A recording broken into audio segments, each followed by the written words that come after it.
Hello friends.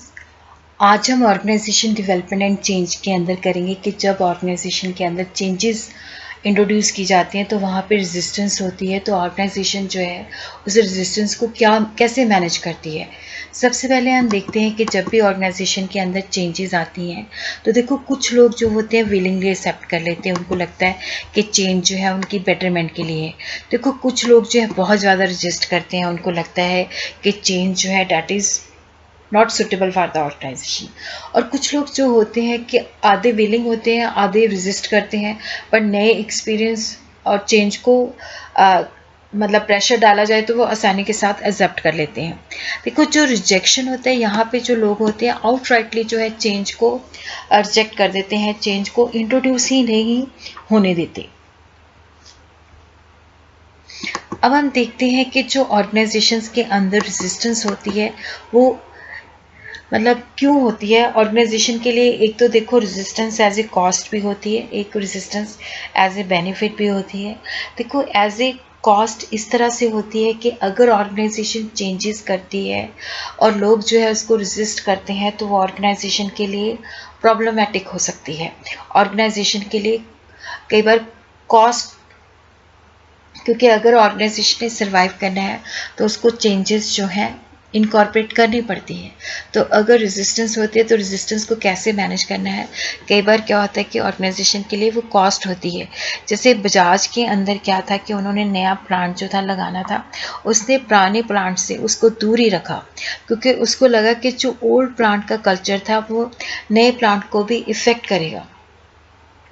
तो उनको लगता था कि एक नया कल्चर हमने सेटअप करना है, न्यू लेआउट सेटअप करना है। तो हमें लगता है कि जो एग्जिस्टिंग प्लांट है वहाँ पे रेजिस्टेंस टू चेंज होएगी। तो उन्होंने न्यू वर्कर को न्यू प्लेस पे ले गए। और उसी तरह रेजिस्टेंस कई बार क्या होता है कि ऑर्गेनाइजेशन के लिए बेनिफिट भी होती है। क्योंकि देखो जब ऑर्गेनाइजेशन चेंज करती है तो जो लोग रेजिस्ट करते हैं वो अपना व्यू पॉइंट देते हैं। तो कई बार क्या लगता है कि ऑर्गेनाइजेशन जो है उस चेंज को दोबारा से कंसिडर करती है। क्योंकि कई बार उसने सोचा होता है, उस नज़रिए से सोचा ही नहीं होता कि अगर हम चेंजेस करते हैं तो ऑर्गेनाइजेशन के अंदर ये प्रॉब्लम हो सकती है। तो यहाँ पे कई बार जो रेजिस्टेंस होती है बेनिफिट भी होती है क्योंकि ऑर्गेनाइजेशन जो है उन जो व्यू पॉइंट वो देते हैं उस नज़रिए से चेंज को प्रॉपरली एनालाइज करते हैं। अब हम देखते हैं कि क्या इंडिविजुअल लेवल पे, जैसे मैंने आपको बताया कि देखो जब भी हम चेंज करते हैं, इवन अपने घर के भी अंदर चेंजेस लाते हैं तो वो चेंज जो होती है जल्दी से हम एक्सेप्टेबल नहीं होती। देखो इंडिविजुअल लेवल पे भी क्या होता है कि लोग जो है चेंजेस को रजिस्ट करते हैं। उसके पीछे इकोनॉमिक फैक्टर्स होते हैं क्योंकि लोग जो होते हैं ऑर्गेनाइजेशन के साथ अटैच्ड होते हैं, उनकी ज़रूरतें वहाँ से पूरी होती हैं। तो उनको लगता है कि अगर चेंजेस होंगी, देखो अगर ऑटोमेटिक सिस्टम हो जाता है तो उनको लगता है कि हमारी जो स्किल है वो यूज़लेस हो जाएंगी, तो हमें नौकरी से निकाल दिया जाएगा। उसी तरह ही उनको ये होता है कि अब हमें जो चेंजेस आ रही हैं तो उसके हिसाब से हमें बेनिफिट्स नहीं मिलेंगे। उनको लगता है कि ऑर्गेनाइजेशन को उनकी ज़रूरत ही नहीं है। तो उसी तरह से उनको लगता है कि उनके इंसेनेटिव के चांसेस भी चले जाएंगे क्योंकि ये मतलब ये इकोनॉमिक फैक्टर्स होते हैं जिसकी वजह से कि लोगों को लगता है कि उनकी जो स्किल है वो आउटडेटेड हो गई है, जिसकी वजह से क्या है कि वो ज़्यादा इंसेनेटिव या ज़्यादा बेनिफिट जो है ऑर्गेनाइजेशन से नहीं ले सकते। कई बार देखो क्या होता है कि साइकोलॉजिकल फैक्टर्स भी होते हैं जो लोगों के इमोशन और सेंटिमेंट्स के बेसिस पे होते हैं। कई बार लोगों को पता होता है कि चेंजेस जो है उनकी बेटरमेंट के लिए है, बट उनकी ईगो जो होती है चेंजेस को एक्सेप्ट करने से मना करती है। कुछ लोगों को लगता है कि चेंजेस आएंगी तो उनकी पावर चली जाएगी। कई बार कुछ लोग जो होते हैं वो चेंज होना ही नहीं चाहते। कई बार उनको चेंज एजेंट्स के ऊपर ट्रस्ट नहीं होता। कई बार अनजाना भय होता है कि इनसिक्योरिटीज़ आ जाती हैं कि अगर चेंजेस होंगी तो हमें निकाल दिया जाएगा थोड़ी देर के बाद। तो इस तरह के इकोनॉमिक फैक्टर, साइकोलॉजिकल फैक्टर जो होते हैं इंडिविजुअल को रेजिस्ट करने पे मजबूर करते हैं। और देखो सोशल फैक्टर्स भी जो होते हैं, कई बार ये होता है कि क्योंकि देखो जब चेंजेस आती हैं तो उथल पुथल मच जाता है।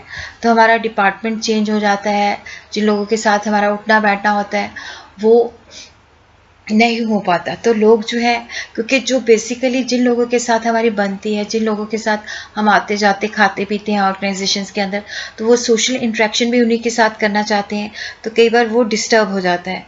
और कई बार ये भी लगता है कि जब चेंजेस आती हैं तो चेंज एजेंट कई बार बाहर से हायर किए जाते हैं, तो उनको लगता है कि जो बाहर के बंदे हैं वो हमारी लाइफ के अंदर इंटरफेयर कर रहे हैं। उसी तरह देखो जो ग्रुप रेजिस्टेंस है, यहाँ पे पहले मैंने आपको बताया इंडिविजुअल लेवल पे क्या रेजिस्टेंस होती है।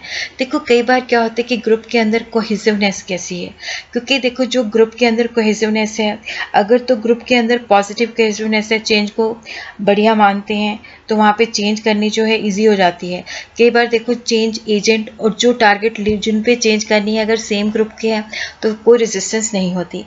फिर है कि अगर कोहेसिवनेस बहुत ज़्यादा है, तो अगर पॉजिटिव है तो चेंजेस को जल्दी एक्सेप्ट कर लेंगे, बट अगर चेंजेस को रेजिस्ट करते हैं तो रेजिस्टेंस बहुत ज़्यादा होगी।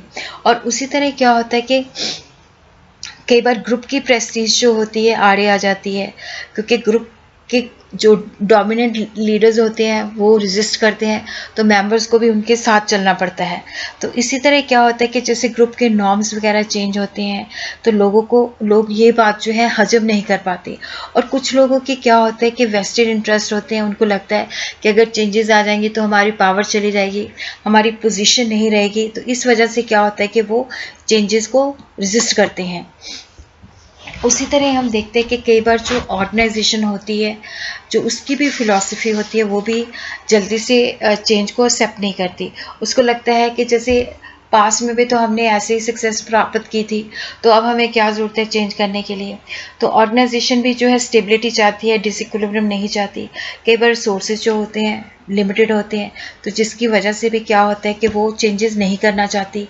और कई बार ये भी होता है कि जो पुराना सिस्टम है उसके ऊपर पैसा लगा हुआ है, क्योंकि अगर हम नया चेंजेस लाएंगे तो पुराना सिस्टम जो है उसका पैसा जो है रिकवर नहीं होगा, वो सम कॉस्ट के अंदर कन्वर्ट हो जाएगा, जो पुराने एसेट्स हैं वो ऑब्सोलीट हो जाएंगे। और उसी तरह क्या होता है कि कई दूसरी ऑर्गेनाइजेशन के साथ हमारे एग्रीमेंट्स होते हैं, जैसे हमने बैंक या फाइनेंशियल इंस्टीट्यूशन से लोन लिया होता है, तो उन्हीं के तहत कुछ नॉमिनी डायरेक्टर्स वगैरह भी होते हैं, तो जो चेंजेस होती हैं हमें उनसे पूछ के करनी पड़ती हैं, तो वो कई बार चेंजेस वो रजिस्ट करते हैं। तो जिसकी वजह से क्या होता है कि चेंजेस जो हैं ऑर्गेनाइजेशन लेवल के अंदर भी, जैसे इंडिविजुअल लेवल पे भी होती हैं, ग्रुप लेवल पे भी होती हैं, ऑर्गेनाइजेशन के अंदर से भी रेजिस्टेंस होती है। तो यहाँ पे हम देखते हैं माइल्स एंड स्नो ने कहा है कि एक तो डिफेंडर्स होते हैं, ठीक है। डिफेंडर जो होते हैं वो बेसिकली क्या होता है कि डिफेंड करते हैं कि हमें उसी सिस्टम के अंदर ही जो है रहना चाहिए।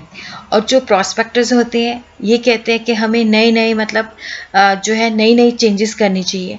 एनालाइजर जो होते हैं वो जो मतलब पुराना सिस्टम है और जो नया सिस्टम है दोनों को जो है प्रो एंड कॉन जो है उसके स्टडी करते हैं।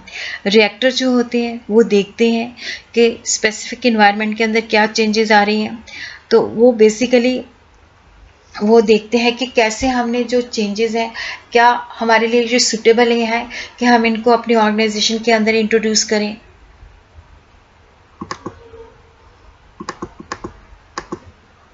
और उसी तरह देखो जो कोपिंग स्ट्रैटेजीज है, कोपिंग का मतलब होता है कि अब हम रेजिस्टेंस को कैसे ख़त्म कर सकते हैं।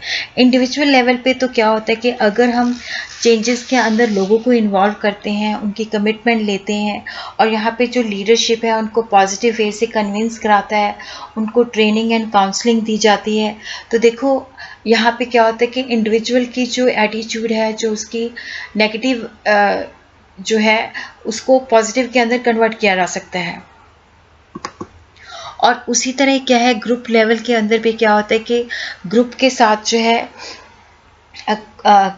साथ जो है इंटरेक्शन इंक्रीज की जाती है, कम्युनिकेट किया जाता है, ग्रुप लेवल पे जो है उनकी पार्टिसिपेशन की जाती है, उनको ट्रेनिंग दी जाती है। और उसी तरह क्या होता है कि जो चेंज एजेंट्स होते हैं इंटरनल या एक्सटर्नल, उनकी हेल्प ली जाती है ताकि लोगों को प्रॉपरली एजुकेट किया जा सके, अवेयर किया जा सके कि जो चेंज है that is for their betterment, कि अगर ऑर्गेनाइजेशन ने सर्वाइव करना है तो ऑर्गेनाइजेशन के अंदर ये चेंजेस लानी ही पड़ेगी। तो इस तरह से लोगों को इन्वॉल्व करके, एजुकेट करके, उनको ऑर्गेनाइजेशन के अंदर उनकी एक वैल्यू सिस्टम क्रिएट करके हम उनकी जो रेजिस्टेंस है उसको हम ख़त्म कर सकते हैं।